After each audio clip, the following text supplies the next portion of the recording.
Getting your baby to go to sleep is one of the biggest challenges you'll face as a new parent. The July issue of American Baby has some tips on getting baby to bed. And joining us with the 5 S's of soothing is Jessica Hartshorn, senior lifestyle editor for American Baby. And you have 5 S's, and the first one is swaddling. Swaddling, yes. Which seems like a straitjacket. Right, like you're wrapping your baby like a burrito.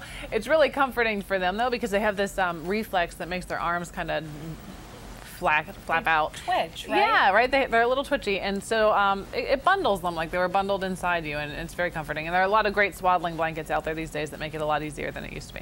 My sister, huge fan of swaddling. In fact, she recommends it. You did it with your kids. Yes, yeah, it helps a lot. Keeps them. And the nurses in the hospital, ask them for tips because they're like experts. Yeah. And they do. I think they feel safe in that little cocoon. Yes, and warm and protected. Okay, and the next one is side lying. I mean, the baby lied in fetal position for how long? 9 months? Right, while you carry them around. So when you do that sort of football hold, which is how you sort of naturally feed them, it is comforting. And so sometimes if you just sort of hold them that way as you walk around the house, it's a natural position for them, lying on their side as opposed to straight up and down. And like for the men, it's like holding a football. Yeah.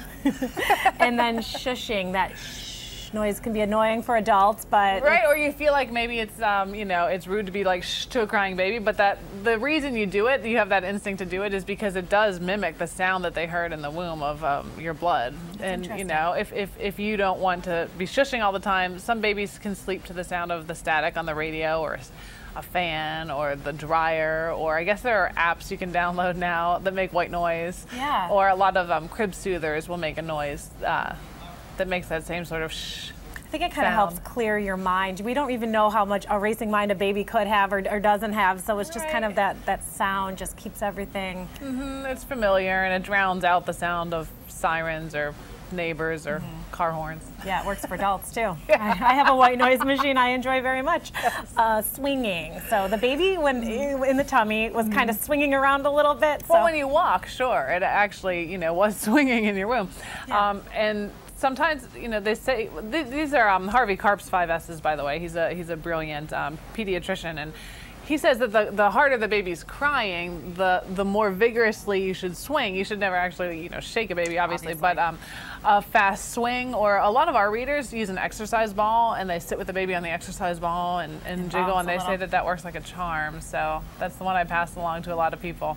But babies like motion, and the rhythmic motion will lull them.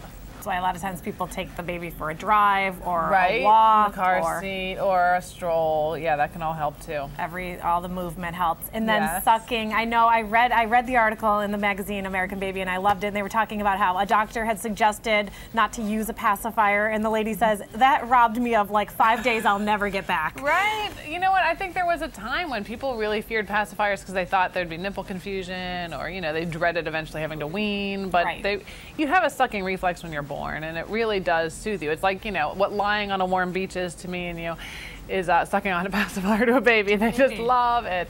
And often if one of these other 4 things, the swaddling or the swinging or the side lying, can calm them a little bit, then the pacifier can seal the deal. Yeah. And then they'll finally be able to drift off and relax. In the baby's little world, it's total relaxation, and if they're in total relaxation, that means you're in total relaxation. Yes. So it's perfect. So a pacifier. So these are the 5 S's, and hopefully one will work for your crying baby. Yeah. Okay. Yeah. Jessica Hartshorn from American Baby magazine, thank you so much for joining us.